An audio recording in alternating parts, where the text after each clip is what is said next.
Welcome to this Times Techies webinar. I'm Sujit John, and I have with me my colleague Shilpa Fadnis. The two of us will moderate the discussion. We hope you and your families are staying safe and doing well. Our discussion today is in association with the VLSI Society of India. Our belief is that this will be the decade of semiconductors in India. Hence the title of this session, Techade for Semiconductors, the Road Ahead. The semiconductor industry around the world is in ferment. We all know about the massive shortages in semiconductors, leading to long waiting times for cars, for instance, and the rise in prices of electronic products. The entire world practically is very dependent on Taiwan for semiconductors, and China regards Taiwan as its province, and the world is wary of what China could do in Taiwan. So the US, Europe, and increasingly India are trying to strengthen their semiconductor manufacturing capabilities and capacities. India is already very good in semiconductor product design. The world's biggest semiconductor companies have some of their largest engineering and R&D centers in India, and two of them are on our panel today. What's very interesting now is that India is making huge strides in developing a holistic semiconductor ecosystem. The recently announced semiconductor policy by the government of India provides impressive incentives towards this.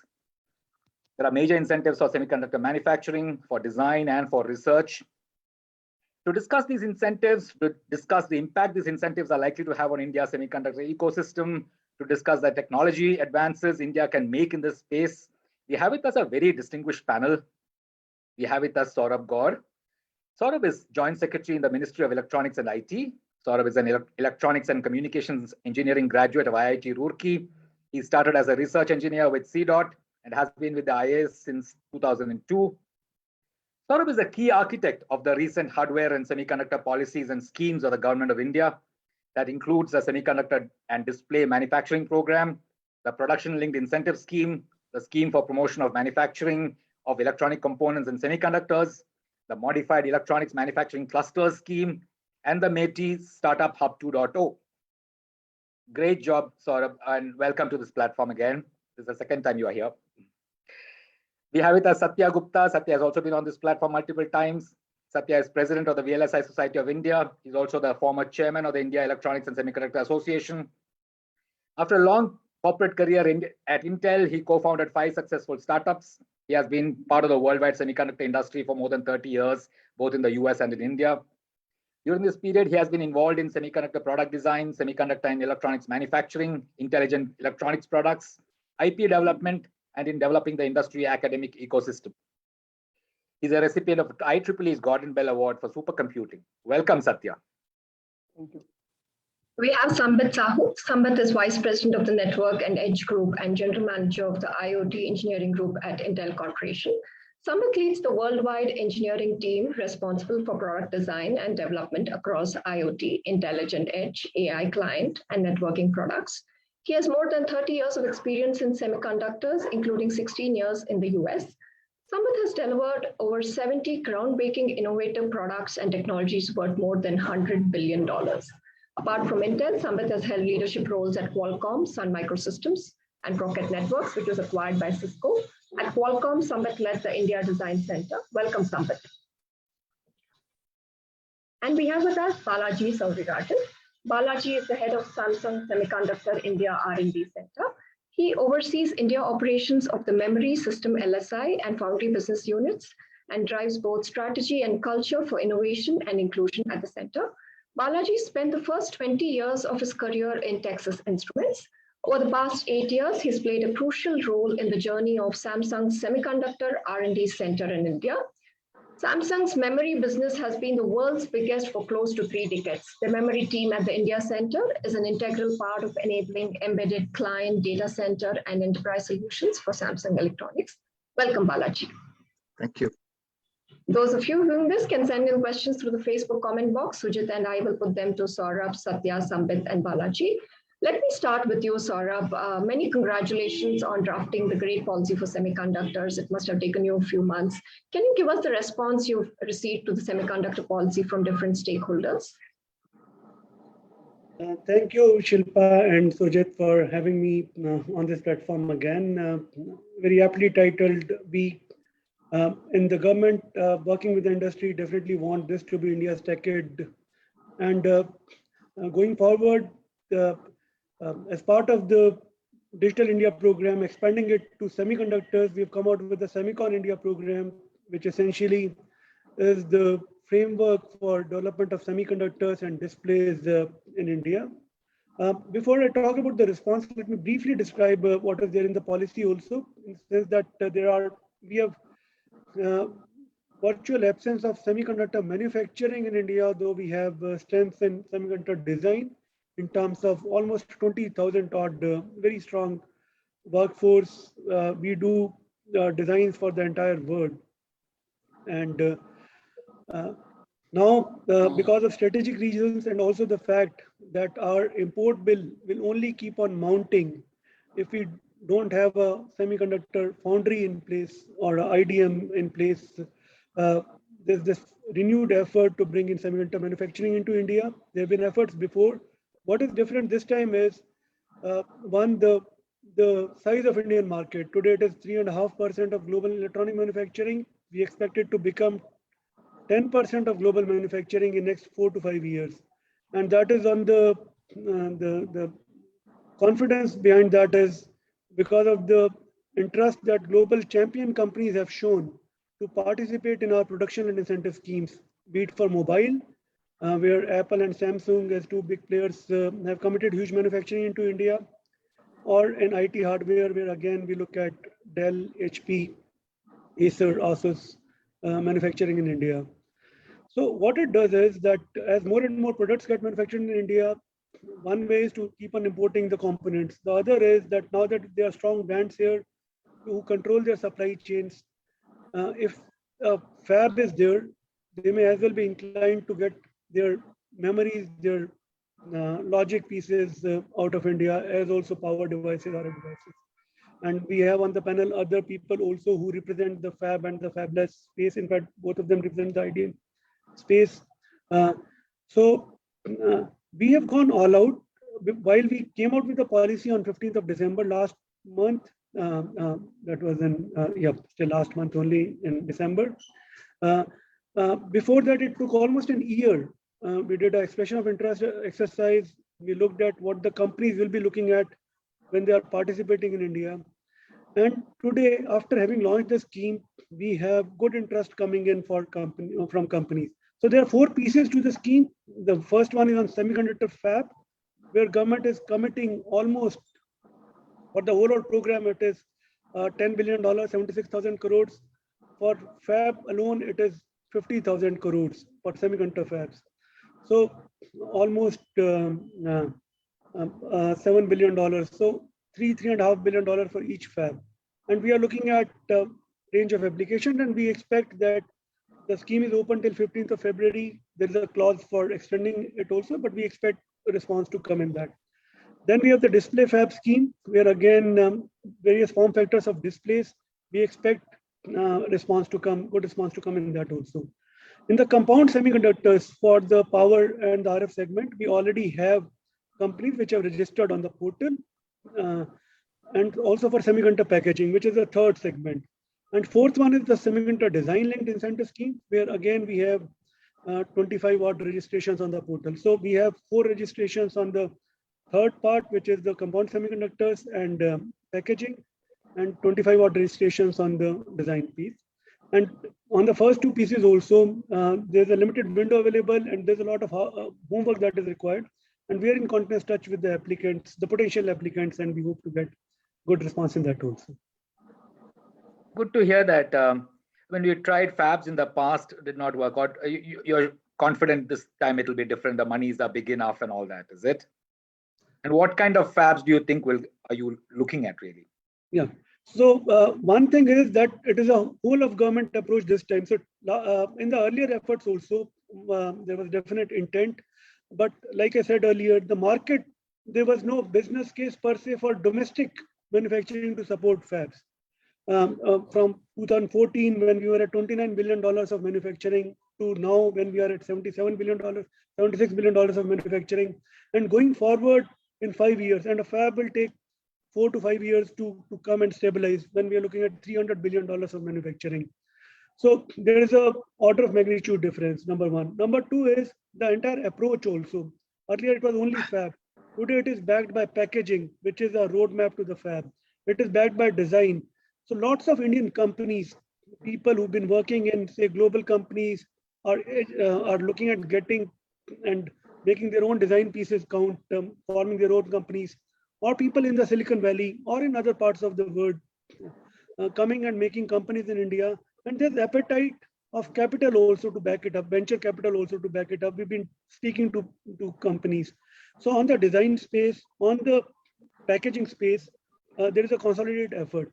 Finally, there is a huge effort around skilling in skilled manpower at various levels. The scholars who will drive the semiconductor research, the middle level people who do the design part, and the floor level technicians and workers. So around 85,000 people to be trained is another important part of the scheme. And finally, working very closely with, for example, Satya Gupta ji, we've been working on the R&D also, which are the designs that should immediately be Indianized, in the sense whether it is an opportunity in LED segment, opportunity in power devices segment, and identifying those design wins also that will feed the fab. All those things have been talked about in the approvals that have come through and are being continuously worked. And finally, let me also say that this time we are looking at it in an institutional manner also, having new institutions to respond to new challenges. So India Semiconductor Mission, which will be having global, which will be having leadership of semiconductor experts driving this, which is an independent body in the sense that it has autonomy in terms of its functioning, driving the entire effort.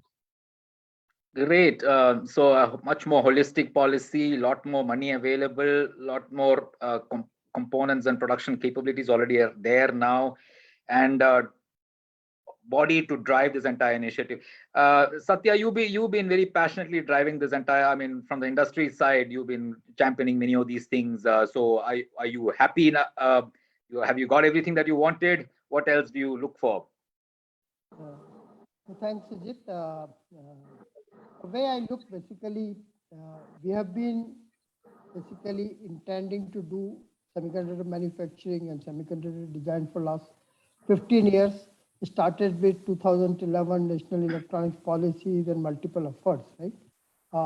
So what I see different basically this time, one thing as Saurabh ji said is that basically it's covering all part of the ecosystem, right? From the design to research to the skill building to fab.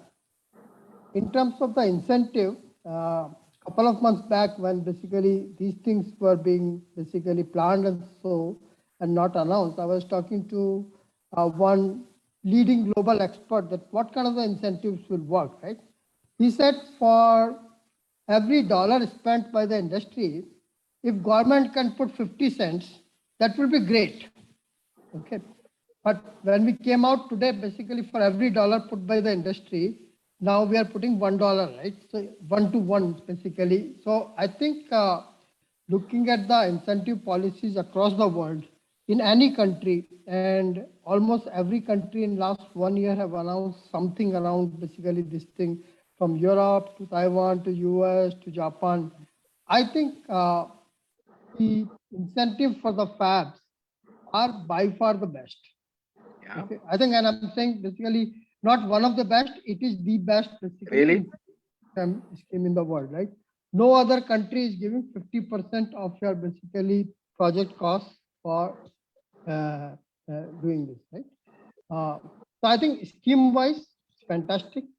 People who are driving it basically very passionate. Sometimes we say basically we burn midnight oil in the industry, but every basically night or other night, I'm either talking to Sagar or basically some people in MeitY, 11, 12, 1, 2, basically whatever it is. So I think people are very passionately driving it. They are putting a lot of effort and with very good intent. Yes, going forward, to make basically this happen, there will be basically challenges as in any project, right? So a couple of things which Saurabh ji also alluded. I'll just give 4 or 5 pointers which basically I think, and other people might have an opinion about this, right? In the current geopolitical situation, right? I think for very large fab, not basically smaller fabs and things like that, we need to align with 1 or 2 countries at G2G level, government to government level. And I'll say Japan and South Korea are probably 2 such allies where basically both from a basically political alignment as well as business alignment, it makes a lot of sense to basically have government to government participants, right? Because since every country is having aspiration of their own semiconductor, right? So this government to government alignment is very necessary for basically industry from those things. Because those 2 countries have a lot of capabilities? They have a lot of capabilities. They are basically politically aligned. They have a lot of business in India. If you take Japan, right? Japan is trying to build basically semiconductor industry again because it got decimated over last 2 basically 10, 15 years, right? So they have the similar kind of basically thing which we are doing. Culturally and politically, we are aligned country. Third thing is Japan has a lot of basically manufacturing equipment ecosystem in Japan, right? Like things like Tokyo Electron and things like that, right? I think the whole thing basically makes sense. Second point I'll say is that although we want to have all kinds of the fab, but it's easier to put the product related fab, whether it's IDM or memory type of the fab, right? Basically, there you are not looking for basically customer to fill up your wafers, right? You are directly basically producing the product, whether it's a compound semiconductor, memory or IDM, right? Compared to foundry where you have to find basically fabless companies to fill up your fab. So I think it's a little bit easier to basically go for product-based fab, whether it's IDM or memory or compound semiconductor and things like that, right? The product-based ones, who do you sell to? You directly sell to the end customer, right? So if I'm producing the memory, I directly send to basically equipment manufacturer, right? I don't have to sell it to fabless company, and fabless company will sell it to basically end equipment, right? So one less level of indirection, right? Yeah, go on, Satya. Yeah.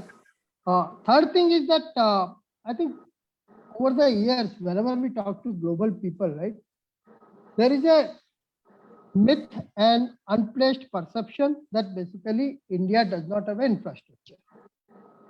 Okay. I think it is completely basically unfounded thing. Okay. Today we have all kind of the infrastructure, and what basically, if I have to put up a suggestion here, is that we take one location across the country, whichever most suitable, and even before somebody commits for the fab, we build a basically semiconductor manufacturing park like Shinchu or Kulim or something like that, where we build power, water, basically place for gases, place for chemicals, easy custom, easy logistics, transportation. We pre-build it, right? So if anybody comes, they cannot say anymore that basically India does not have infrastructure, right? India has the all capability of infrastructure. It will take about $500 million to build this infrastructure state of art. Maybe 50% of that money can come from the center, 50% can come from the state, right? This is just a suggestion. I'm not saying this has been basically. Yeah, because it said that you need very high quality water and power and all that. Yeah, right? but all of that can be done in couple of $100 million. But that is not a disabler. When people say India does not have this thing, then basically I think it's a myth and basically unnecessary perception. But since it's a perception, we have to break it, right? By doing basically this semiconductor manufacturing park, which we start building today. We work with a companies like L&T, and there is a global fab manufacturing company called Excite, right? We work with them to basically start planning this thing so that when somebody comes as an investor, we can show them this is what we are planning, this is what we are going to give you, right? And the last is, I think, where Saurabh said, right? While basically it will take 4 to 5 years to basically have the state of the art fabs come. So we can identify few basically low hanging fruits, right? Where the market demand is there, technology is there, some kind of manufacturing facility is also there. He mentioned about basically LED driver chip, right? Just to give a sense of it, we need almost 600 million LED driver chips per year today. Okay. And that can be manufactured in 0.18 technology. So that's an immediate opportunity. We have to identify similar such opportunities so that while we are planning for larger fabs, we can basically kickstart the system by working on this immediate opportunity, and we will learn how to basically run a professional fab. Our technicians will learn how to do basically run a 24/7 plant, basically where the yields are there, turnaround times are there, and so on and so forth, right? I think this will be a good thing if we can basically put up these kind of the projects and use some of the existing facilities in India to get these projects done, right? So I think I've taken a lot of time. So I think There are great suggestions. I think we'll ask Saurabh for his response later. Shilpa? Yeah, Sambit, I wanted to bring you in here. Intel has been doing semiconductor design out of India for many years now. You've been an active participant in that ecosystem. What are the technology trends for semiconductor products for the next decade? And what do you think India should focus on? Great question, Shilpa, and thanks Times for this opportunity. And actually great points by Saurabh and Dr. Satya, really amazing points. And I would like to very much welcome and appreciate the initiative that the government of India has taken to encourage this and to incentivize the semiconductor build-up in India. It can't come at a better time. We are really right now, I would say, at a perfect time to take off. We have the incentives of the government. We have a lot of experience in the last 10 years in building the semiconductor ecosystem in India. Around 30,000 people are delivering 3,000 chips a year, and really doing some great chips, great innovations in Intel, Samsung, Qualcomm, AMD, many such companies, and which is not the case 10 years back. The demand is huge right now worldwide, with all this artificial intelligence coming in and and trying to mimic the human brain. And today, our artificial intelligence, it doesn't even match 1% of human brain. So you can imagine how far we have to go. And then we have the 5G communications, and then we have IoT, and then we have edge computing. There are so many new areas which are driven by all the applications in many segments, the healthcare or industrial or retail. All these applications are really needing more and more semiconductor chips to be built. And last year, we had a record semiconductor revenue of $583 billion worldwide as direct revenue, and they're enabling more than $2 trillion value creation. And this is only going to increase because we hear about shortages all over the world. So really, right now, this is a perfect timing for India to take off with all the government initiatives, all the experience we have created, all the credibility we have created, and also there is a huge demand both worldwide and in India. And what we can do, I like Dr. Satya's comments that we need to build some political alliances with some other countries like Japan and Korea, and really that's a great idea. And I have worked in Silicon Valley, and I have learned few things. I think the key thing is that we should grab this opportunity, and the success behind Silicon Valley was really innovation and risk taking, and we have to see how do we practice good innovation and be risk taking, and also how do we convert these innovations to some business strategies. I think that will be key. So some of us have to come forward and use these incentives and build chips, build semiconductors, both for India consumption as well as global consumption. And we should invest both into IPs and products. Both are good.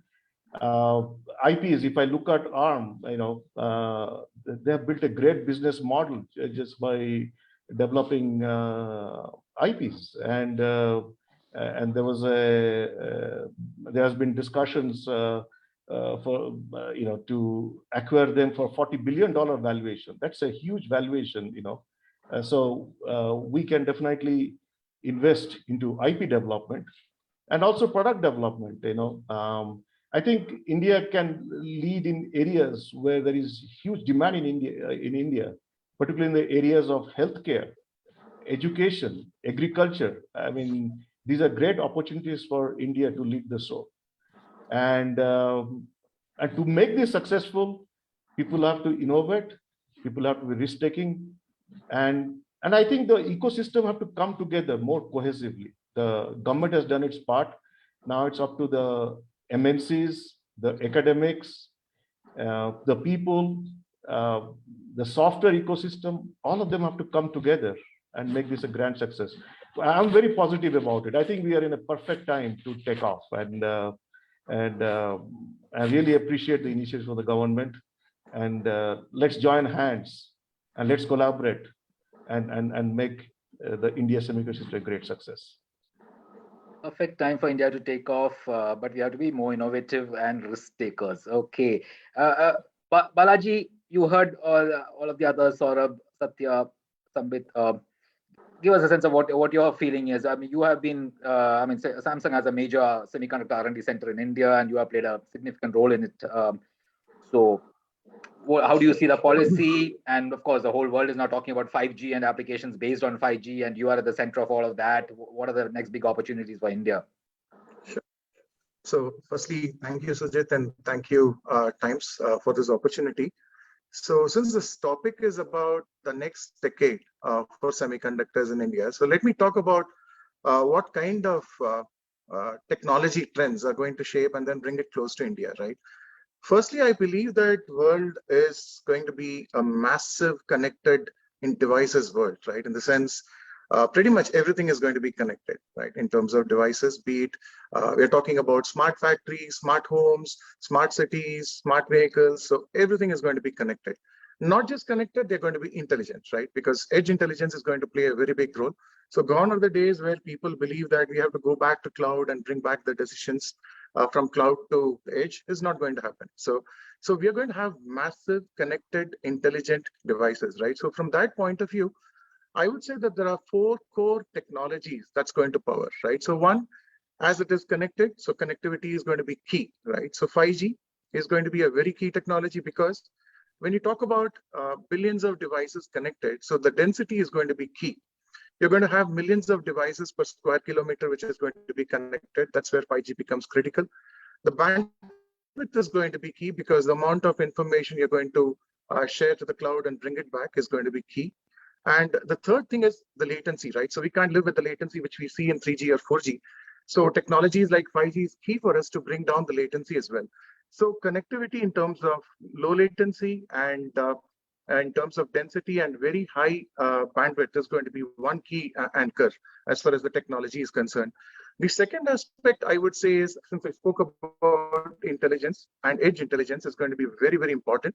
And since we're talking about edge intelligence, most of these are going to be mobile or portable devices. So as much as low latency is important, low power or low energy is also going to be important, right? So this is going to be another key aspect. Almost every device is going to have a neural processing unit. In the past, we used to talk about CPUs like a dual core or a quad core, and then we spoke about what kind of graphics capabilities. But now neural processing capability is also becoming extremely important as far as these devices are concerned.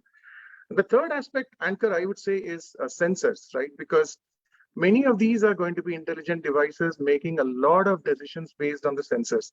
Even if I have to look at the cameras, right, today on your mobile phones, maybe 4 or 5 years back, we used to talk about maybe less than 10 megapixel, maybe 1 or maximum 2 cameras 5 years back. Today, we're talking about multiple mega cameras, and 100 megapixel, 200 megapixel is becoming quite common, right, as far as these phones are concerned. So this is basically to mimic, as Sambit spoke about, 1% of human brain is what we are able to mimic. So I would like to have a camera which can completely mimic a human eye, right? So that's going to be another key driver. And it's not just about image sensor, it's about other sensors as well. Hey, can I reproduce smell on my phone or on my devices? Can I use infrared sensors on my phone to see whether the fruits I'm buying is good or bad, right? So these are all fancy technologies which are not far off. It's going to come onto your devices very, very soon. So the last important anchor, I would say, right, in this context is data and unstructured data, right? Imagine the amount of connected devices we have and the amount of data this is going to generate, right? This would mean that every one of us is going to carry a huge amount of storage on our hands, right? Or on various devices. So these are 4 key anchors, I would say, right? So if you look at any devices, any applications, or any solutions we are talking about for the future, these would play a very key role. Now, if I have to look at what India is doing, right, be it companies like Intel, Qualcomm, or even Samsung, we are all in the midst of this core technologies, right? We have the right innovation knobs, and we've been innovating for many, many years to bring about a fundamental change, right, for the global market. Now, where coming to closer to our country, right, or closer to home, where this is going to be important, right? If you look at smart cities, smart factories, government did speak about some of these policies a few years back, and we are seeing a lot of tractions, right? Be it in the health sector. I mean, Digital India, who would have thought that the JAM, the Jan Dhan Aadhaar Mobile, would have made such a big difference to digital transactions, right?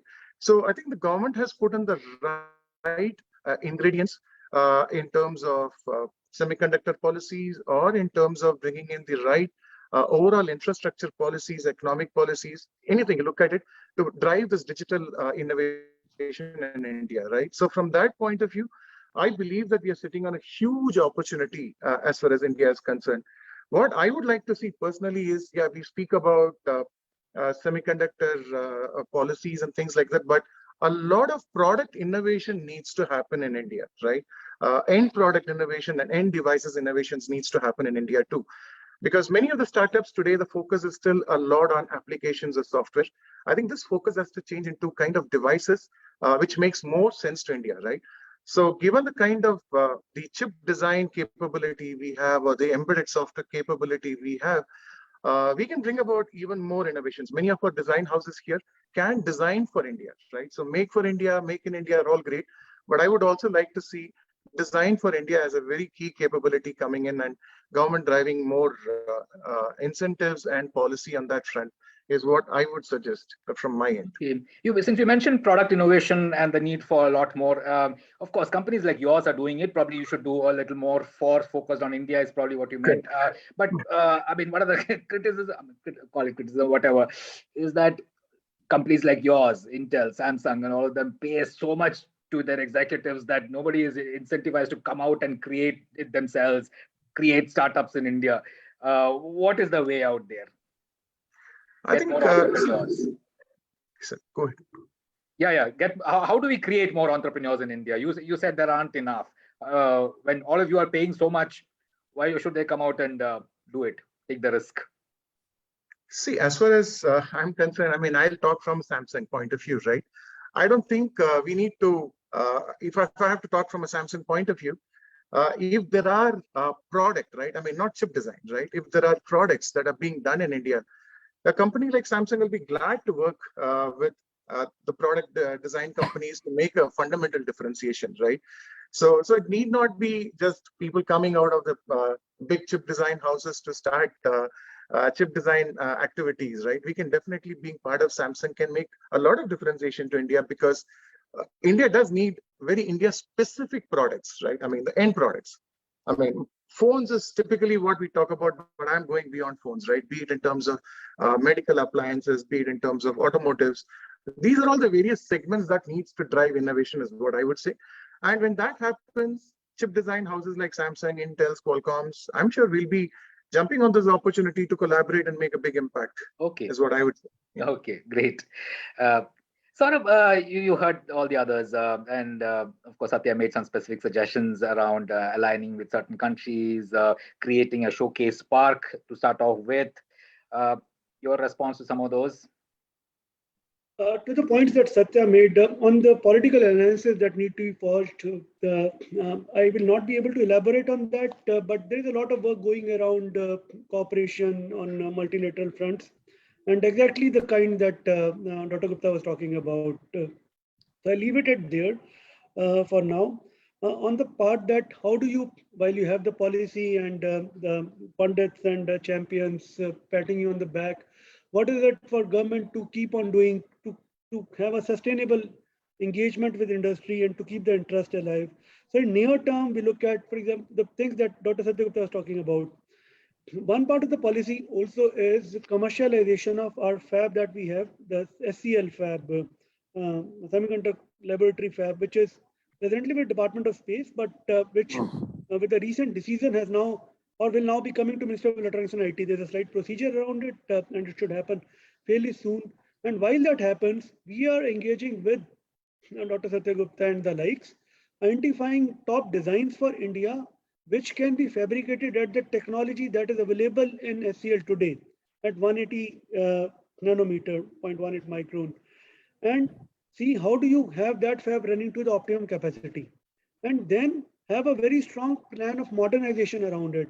We haven't really been able to modernize it for last 20 years or so. And here's the opportunity.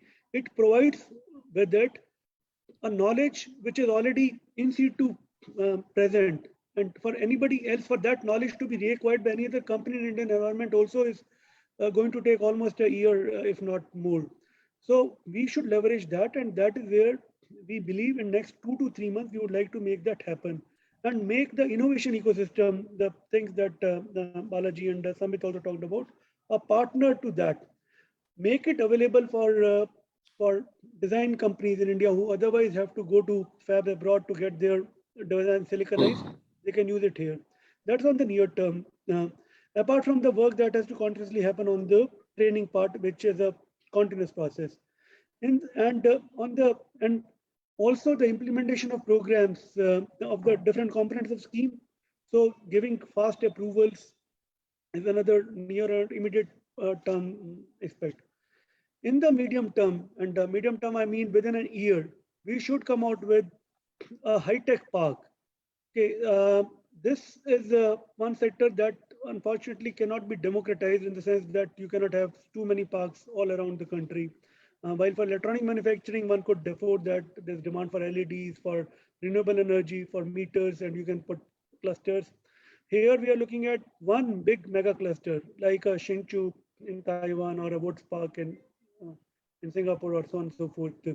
And having that 500 acres of space, that water, power, semiconductor grade resources made available there. And that is a collaboration that is going to happen with Government of India and state governments to make that in a kind of a partnership and also a challenge mode, that whichever state comes out with policies which are really single window in every aspect, and which makes it easier for companies to just come there and start and because these are huge resources intensive, capital intensive decisions that companies are going to take. And it is not a decision linked to this policy alone, let me also tell you. And this policy is not the only thing that's going to happen in this sector. Government is also looking at a very long-term engagement. So this, while the 76,000 crore looks a big number, we cannot be stopping at 76,000 crores or 10 billion. Government is willing to, let me say, invest starting with $10 billion, go to 20, 30, 40, 50, and there's a reason for that.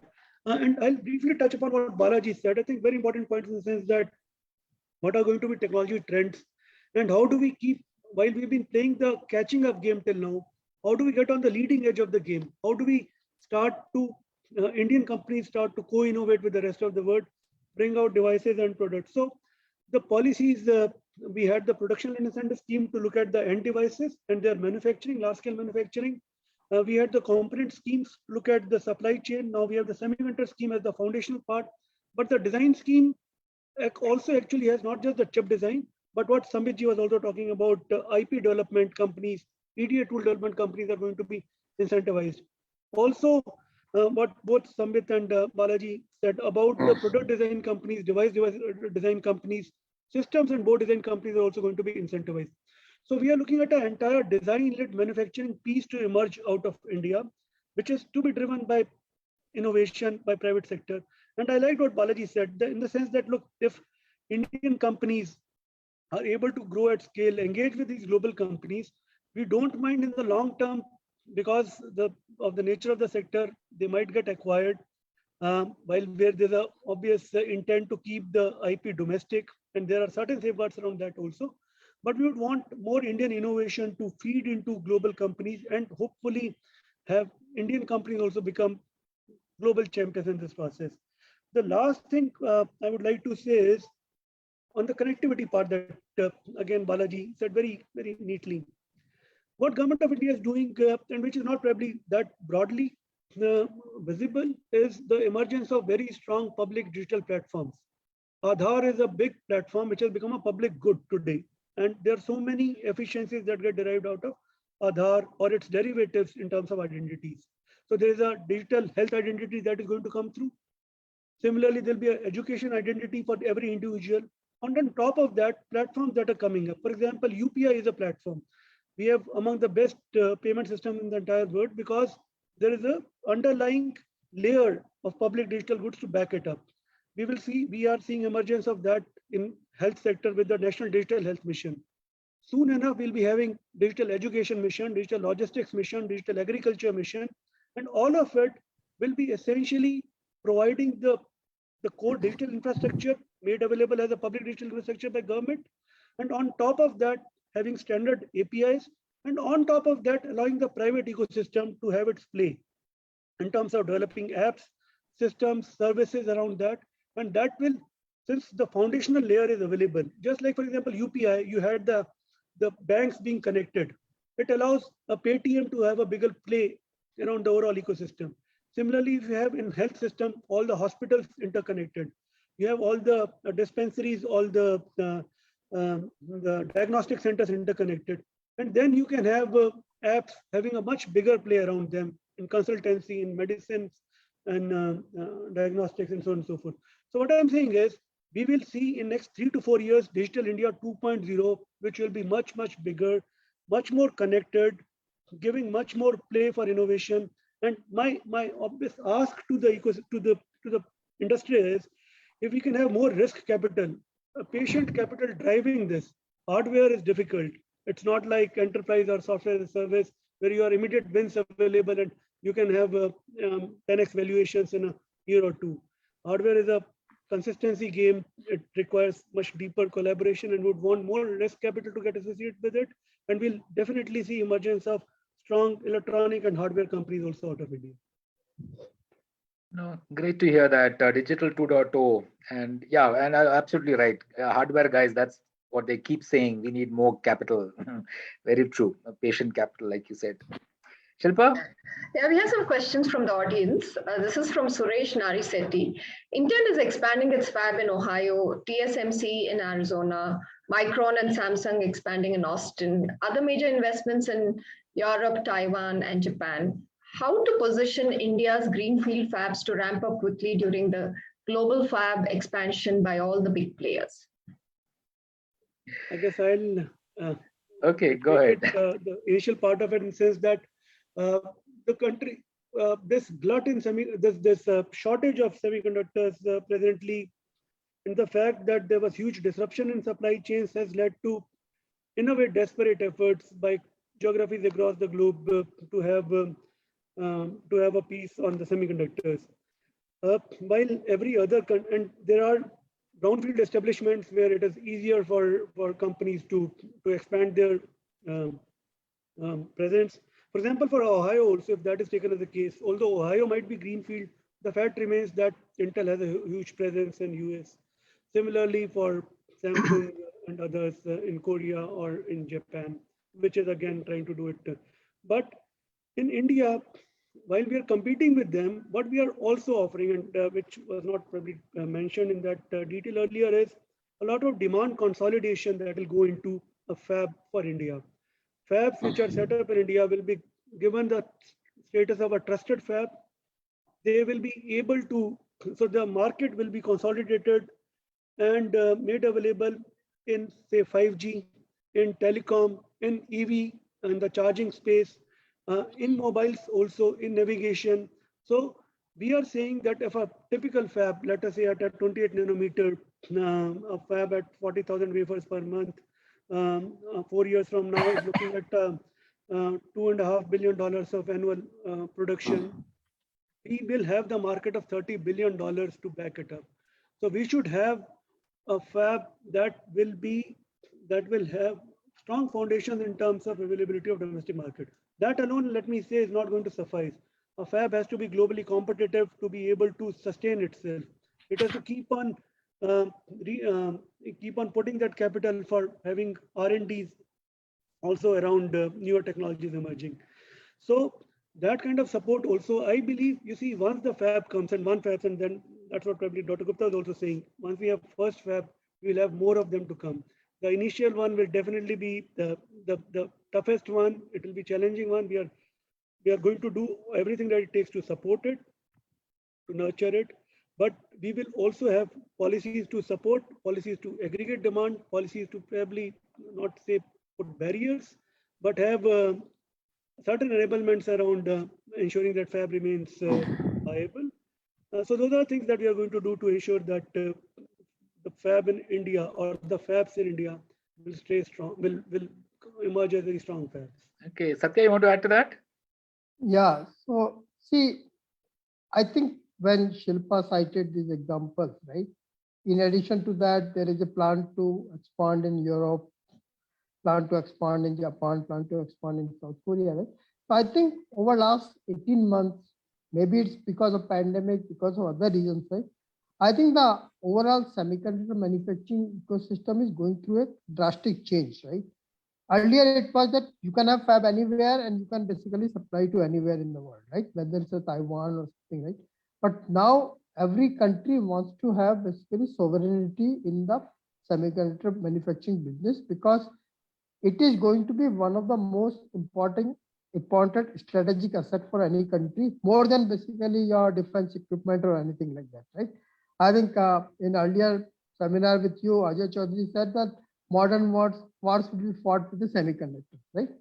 So now in that light, I think the ultimate winner, and I support Saurabh's point, right?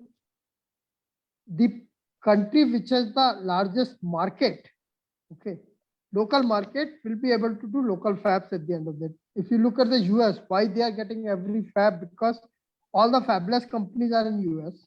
Okay, if you look at 80% of the fabless market comes from the US, they are the basically primary supplier, primary customers to the foundry. IDMs like Micron and basically Intel and all those things are also US companies. So because of the market forces, you are basically have to put basically your plants there, fueled by basically the government intention of the sovereignty of basically semiconductor, right? So I think what Saurabh and basically I talked earlier, the G2G thing, I think he being in the official position, he cannot explicitly say a lot of things. So I am at the liberty of saying those things, right? But I think this whole thing has to basically business, local market, and the government basically working towards the sovereignty of the semiconductor. All the three factors have to play. And India is in a good situation because of the market and the intention of the government are very, very strong, right? And the kind of the incentive we have given, I think, I don't know what incentives Intel got to put it in IO, but it cannot be as good as basically what we are offering. Okay. Sambit, a lot of questions coming on skilling. Tell us, I mean, okay, there is this question from Siddharth Well asking, what are the upskilling requirements for people currently pursuing engineering and electronics to be a part of this ecosystem shaping up in the near future? So how are India's skills now, and how can we increase it, improve it? Yeah, great question. I think definitely the last 10, 15 years, we have tremendously improved our skills, and that's already demonstrated with all the excellent products that's coming out of India. I understand a lot of them are coming through the MNCs. We have around 30,000 engineers working on silicon products right now. But definitely we have to upscale and do more of it. I think the academics have a big role to play here. Having more MS and PhD students, more MS and PhD programs targeted at semiconductors is definitely going to be a big help. And again, I go back to the success of Silicon Valley. One of the key reasons of their success was how the two big universities, Stanford and Berkeley, worked with the industry to generate the right skills, the right kind of innovations. It was joined in collaboration between industry and academics. So I urge all the academics and the industry here to do this same thing and drive that innovation spirit. I think the third piece is really the MNCs like Intel, Samsung, Qualcomm, how they create alliances in India. Like in Intel, we started this plug-in alliance where we are taking some of the other companies, the startups, the government, the academics all together to focus on set of areas, and also creating education programs and access to technologies, access to assets. So the MNCs have to start doing this more. But I believe we have to have more advanced programs, MS and PhD, because silicon design is complex and needs a lot of innovation. And I think the collaboration between academics and the industry is extremely important for us to get more skills. But the good news is that we have a great base to start with. We can only get better from here. What about on So the fabrication side, Sambit? I think fabrication side, definitely we have to learn more, and that's where we have to collaborate with some of the other countries which have fabs like Korea or US, and start building up those skills. But that collaboration is important. Yeah. And what kind of skills are these? Well, these are a lot more like chemical engineering, materials engineering, and how do we do semiconductor manufacturing, process technologies, a lot of those type of skills. And in advanced countries, I mean in US and particularly there are targeted programs in MS and PhD which focus on manufacturing and silicon technologies. So we have to create those kind of programs in India in our academics. Okay. One thing which Sambit, I think, forgot to mention, some of us sat together about 6 months back, Sambit, me, and some of that, and working, Sambit, me, and Ram Gopal Rao of the IIT Delhi director, we have submitted to AICT to start a program of VLSI design at the BTech level. See, you have to start early. MTech is always basically afterthought right now, right? So the thought was that basically to get the curiosity and people's interest, we have to start early. Like 15 years back, we started electronics and communication engineering or electronics and instrumentation.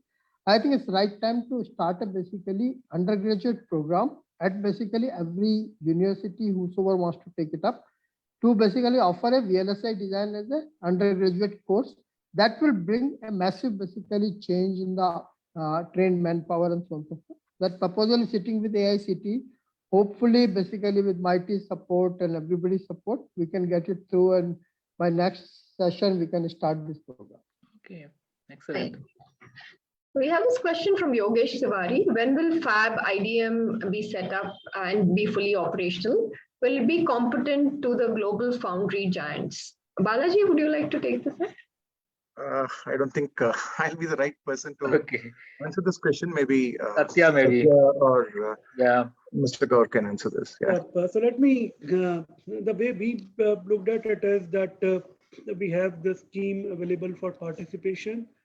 We expect the responses to come, the initial round of responses to come, say, in fact, 15 days from now. And then if there's a need for extension, because some of the global companies, they are obviously going to take a bit more time. There's some amount from India Inc. also, the big Indian companies collaborating with foreign companies. So we have all these things happening. Again, I can't really talk about it as of now, but what we see is, say by June, we have the companies who broadly who will be given approval in the sense for incentives and will be offered support on the program, also locations, potential locations. And we expect that within this year, we should have complete clarity and approvals for regulations for everything else. Hopefully, the construction getting started early next year, and then it takes, if not earlier, and then it takes almost a year and a half there is a problem with the equipment as of now, with the equipment lead time being higher, but we still hope these global companies should be able to manage that. So sitting here today, I think early 2025 or probably the last quarter of 2024 also, we might have a fab which should be able to get into the calibration phase, and then 6 months from there into the manufacturing phase. And stabilization takes another 6 months. That is my understanding of the overall program. So it is a long haul still, and that is where we need to have early wins around getting the SCL fab up and running, in the sense expressing itself and collaborating on that. On the scaling part also, quickly, while Sambit did a great job of outlining what all needs to be done, and the point that Satya added, we are going to have collaborations with AICT driving that effort, 2+2 programs at BTech level with foreign universities on VLSI design, 1+1 programs at master's level with, again, foreign universities in design and process engineering, on PhD programs for semiconductor research, specifically on the material side, on the devices side, on the equipment side also. And then, so this is at the scholar level and at the middle and the higher and the research level. For the floor level technicians, we are going to have diploma programs also starting really soon, which are industry led. For example, if there's presence of semiconductor equipment manufacturers in the country today, and they are going to hopefully set up R&D engineering pieces and process engineering pieces in the country, the likes of, let us say, an AMAT, Applied Materials, or LAM Research, whom we are in discussion with. So running some short duration programs with them, 6 months, 9 months. And finally, what Sambit said, collaborating with fabs abroad, sending people out for training. And there are discussions going around as part of actually G2G also on that, in terms of sending our people to fabs, the fabs that we already have, SCL essentially, and then 2 other smaller ones, and sending those people to get trained in higher nodes and around handling lithography devices, around other newer devices that are there. So that is broadly the framework, and the ambition is to get 85,000 people trained, and that includes the design part also over the next 5 years. Okay. Balajee, I mean, we often have a lot of youngsters listening in. I mean, what's your message to them in terms of, I'm sure you have a lot of youngsters working for you as well. What is it that they lack? What are they good at? And what's your message to them? Yeah, I mean, one thing I would like to add, right? I think as far as the academics is concerned, I think India has got excellent universities, right? In terms of be it communication systems, be it VLSI systems. I think there's a lot of focus on the education, right? So that's there. But one word of caution, or one word of maybe personally as a disappointment, I would say, there's been the amount of shift or focus towards ML, AI ML is huge, right? I mean, you talk to anyone, no one wants to talk about fundamental embedded systems or fundamental communication systems or fundamental VLSI design, right? People wants to talk a lot about AI and ML, which is important given the future. But I think my advice to youngsters is also, I mean, embedded systems are the building blocks and VLSI systems are the building blocks. And there needs to be a lot of focus on that front too. The other aspect, I would say, as Sambit was also saying, I mean, we as industry is very, very eager to collaborate. A lot of collaboration that's happening with academia, but definitely we can do more to work with the various academia. I mean, being either designing the courses or even teaching courses to make sure that people know more about what's happening on the higher technology nodes and have a better view of things, right? So that's what I would say from my end. Yeah, no, you're absolutely right. All universities say students are rushing to the AI ML courses. So how do we address this? I mean, how do we make embedded and VLSI and all more attractive? I think I would say is more co-work with academia. I mean, because there's more to it, right? I mean, AI/ML is maybe, as I said, it's important, right? But it's not everything, right? Unless you get your basic architecture, VLSI architecture right, or unless you get your basic embedded systems right, right? I mean, these things won't work. They operate at a much higher level. So this would mean a lot of collaboration, I would say, right, from industry is required. And I mean, on behalf of Samsung, I can say in this forum that we are more than eager and more than willing to collaborate with all the universities to take the message, right? What is the challenge that is there and what kind of opportunities that are there, and also give exposure, right? I think exposure is key because most of the time people hear more about AI and ML, right? And but when we go and talk about what is there in embedded systems, I think that can make a very big difference to people. So I think that's where I think we have to do also from an industry point of view a lot along with the academy and maybe even with government support, we can do a lot on that front. Yeah, I just want to add briefly to what Balajee said. All great points. VLSI careers are still very attractive, very fulfilling, and very, very rewarding. And even this AI ML, the bulk of the AI ML processing will happen through good VLSI design. So, there is a software angle, which I understand is very attractive, but there's a lot of research and development that needs to happen in the VLSI side to propel or to fulfill the AI ML needs or applications needs. Okay. And VLSI careers are very rewarding, yeah, and satisfying. Yeah, and media should also play its role, I guess. We should also write a little more about all this. Yeah, absolutely. Not just AI, no? Balajee, Satya, we have been in this VLSI for the last 30 years and we have found it very fulfilling so far. And, just add a couple of points here. See, ultimately, what a student is looking for. He is looking for a lucrative job, whether it's coming from AI, ML, or VLSI and this thing. That's the reality of basically a young kid coming out of the BTech or MTech, right? I think we have not basically propagated enough in media and other places that how, and you alluded earlier, Sujit, that basically we are paying too much money, right? I think that message has to go out that if you go for VLSI, this is a top of line career where you will basically end up making a lot of money, learn the best of technology and other things also, right? I think that message has to go out that there is a lot to be basically gained in a career in VLSI, even financially, right? I think that has to go message because a kid doesn't understand what's the difference between embedded system and VLSI and this. He's looking after Lokada, right? Basically, how much money, what is my package size, right? And we have to say that I think companies like Intel, Samsung, and all those things are providing one of the top of the class packages for a basically right candidate, right? I think that message has to go out so that people get more attracted to VLSI area. So, absolutely. So Satya, just I mean, one aspect is package, but also the quality of work, right? The opportunity to innovate, right, is also huge in VLSI systems and embedded systems. So that's another awareness that needs to be made, right? I mean, when people are told, right, whatever they are innovating, and when they hold those devices in their hands, right, the amount of pride or the sense of pride they're going to get is huge. But this is where the awareness, right? One is the innovation challenge. And of course, yeah, that pay package is definitely an important part. So both needs to be spoken about and more awareness needs to come on that front is what I would say.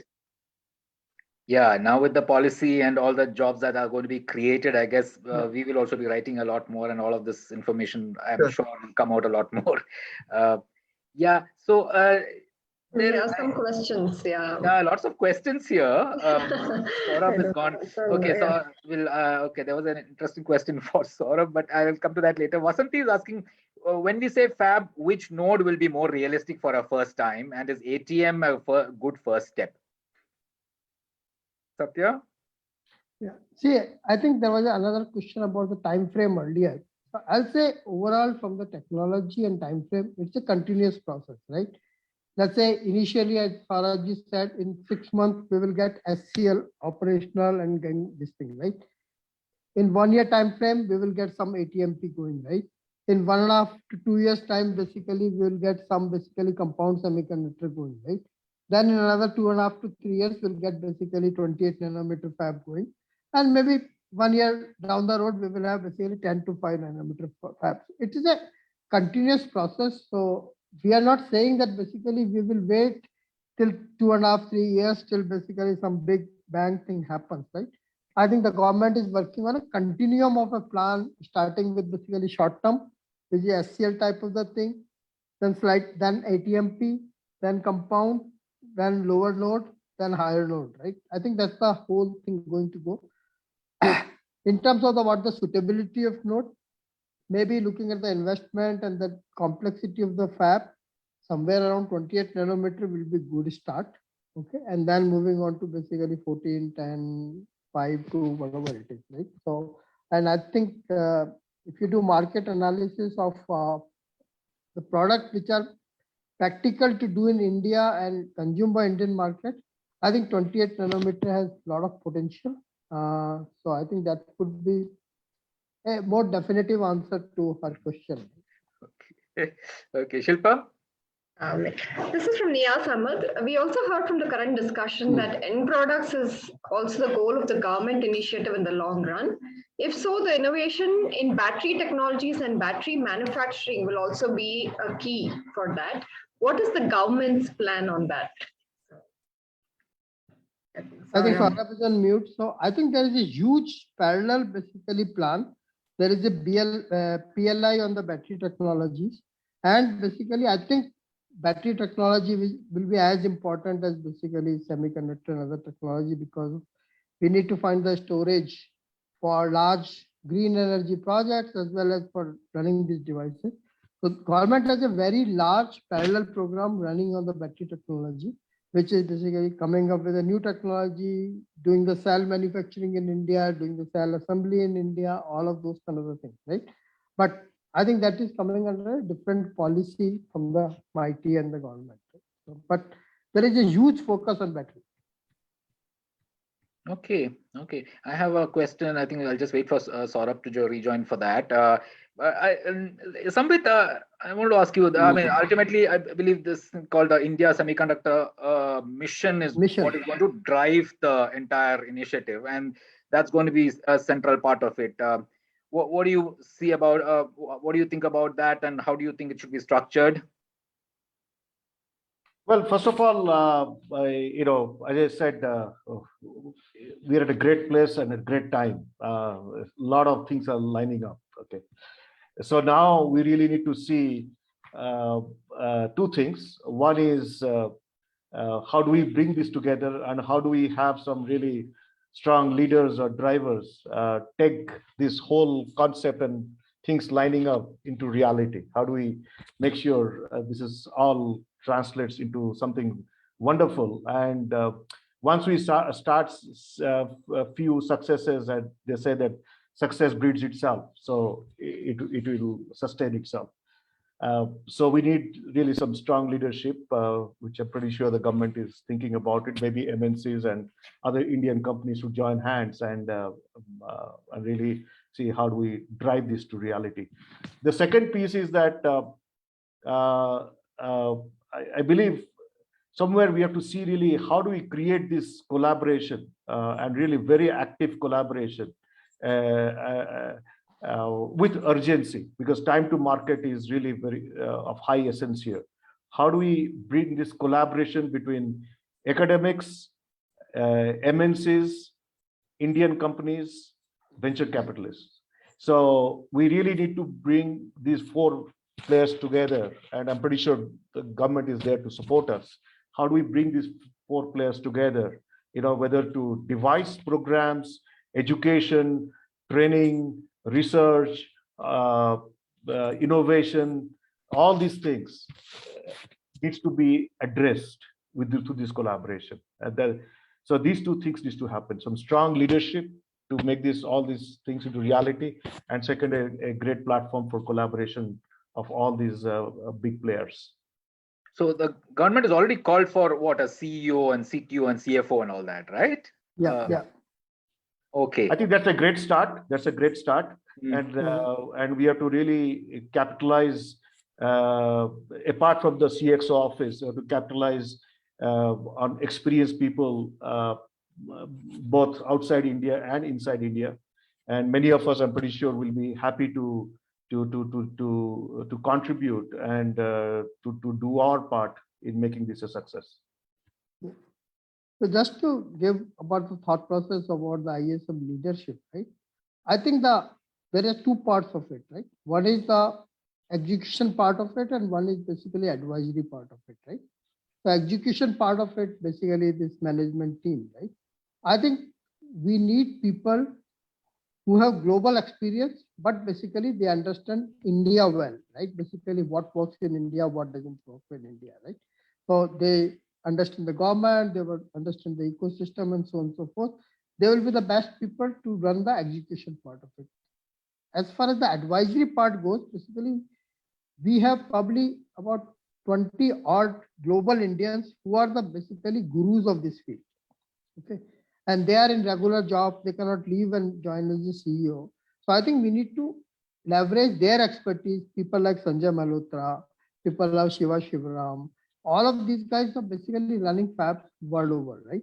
I think we need to rope in them as the advisors so that they can basically help the ISM, the management team, which basically runs the day-to-day stuff, and they understand the India, US, global connections and so on and so forth, right? So as long as we get good management team and good advisory team, I think we can make it happen, just to add to what Sambit said. Okay. Satya, you mentioned the partner countries as Japan and South Korea. Why not the US? See, at this point of the time, being on the practical side, there are a lot of investment has already gone into US, right? Okay, for that reason. Okay. So now the capacity to go beyond that is basically low. US will be the, see, from innovation point of view, US and Israel probably are best allies, right? But just from a practical point of view, investment in the fab, right?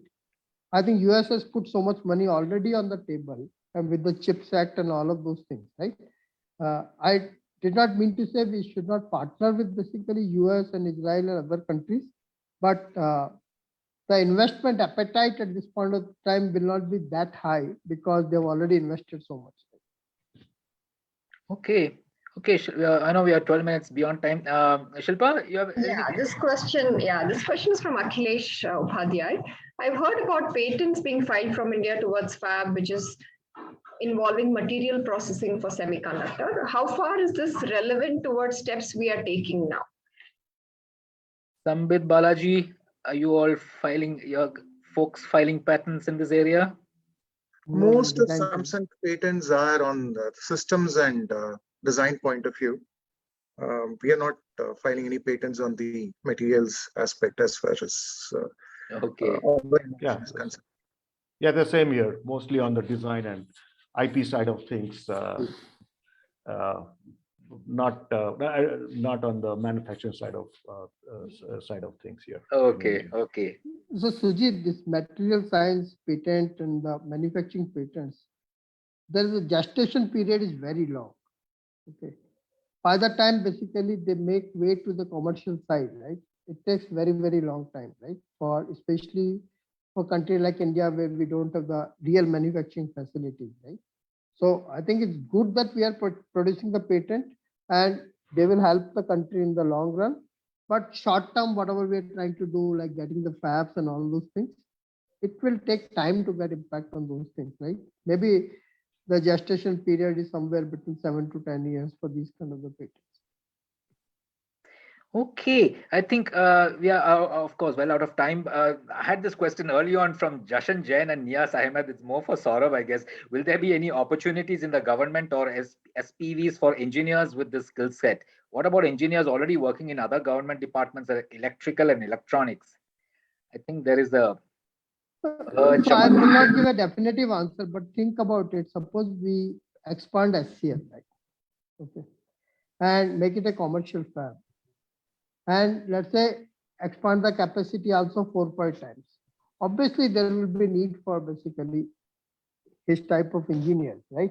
It's not saying they will be given a guaranteed job, but opportunities will be created basically for this kind of the people, right? When we do private-public partnership like this, right? I took SCL just as an example. If you expand the basically overall capacity by 5-6 times. Obviously, you are going to need engineers for design, qualification of the process, checking the devices which are coming out, all kind of things.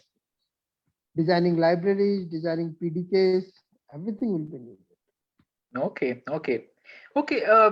Final words to all stakeholders. What would that be, Satya? One thing I'll say, other than all the things I said, basically, see, putting a large fab requires basically long sustenance and deep pockets, right? If you see. So one of the best basically way to go about is to involve the basically large business houses from India in this process, people like Tata, Reliance, Adani, Vedanta, and so on and so forth, right? It's very difficult for an entrepreneur to put this kind of basically investment and sustained investment over 10 to 12 years, right? A fab like SMIC took basically that with a lot of back-end support from China. It took almost 12 years to become cash flow neutral. Okay. Till then, basically, they were just burning money. So somebody needs that kind of sustaining power. And that's the same story with the Tower and UMC. If you look at the financial, somewhere between 10 to 12 years, it took to become cash flow positive. Right? So you need that kind of sustaining power. And that can come basically if our friends at Tata's and Adani, Ambani, Vedanta, the Bhartis, and it is very allied to their businesses also today, right? Because if you take Mahindra's, EVs are basically very big consumer of these devices and so on and so forth, right? So I think that's the one thing I'll say is very critical for this mission to be successful is the participation of the large business houses. Participation of large business houses. Okay. Balajee, any final words to any of the stakeholders? I think we are in a very exciting decade as far as the semiconductor technology is concerned, specifically for India. I think with the right support from the government and the policies, I'm sure we are looking at exciting opportunities, and that's what I would say. I mean, it's going to be a very rewarding and enriching experience for each and every one of us. That's what I would like to leave the. Okay. Yep. Sambit? Yeah, I would say we are at a perfect time to take off, and it will lead some innovation and some risk taking. And I think all of us have to really come together very strongly, the academics, the venture capitalists, government, MNCs, Indian companies. And I would say that India has huge opportunities in 3 areas: healthcare, education, agriculture, which is not very well solved in the world. And it's a complete system, the software, the silicon, the product, everything. And we should really see how do we grab these opportunities, and we can be really world players in these areas. Great, absolutely. So the policy is very much there, lots of money backing it. So as all of you said, we seem to be about to really take off. Of course, the design side has taken off a long time ago. Now a lot of the others are now coming together. Exciting times, I guess it will be the decade of semiconductors. Thank you so much, Balajee, Sambit, Satya, for participating in this. As Saurabh, of course, made some really valuable points and told us what kind of progress has already been made. Thank you to all of you, and hopefully, I'm sure we'll be having a lot more of the discussions in the coming decade. Yep. Thank you so much. Thank you, Sujit. Thank you. Thank you. Bye. Thank you, Sujit. Thank you.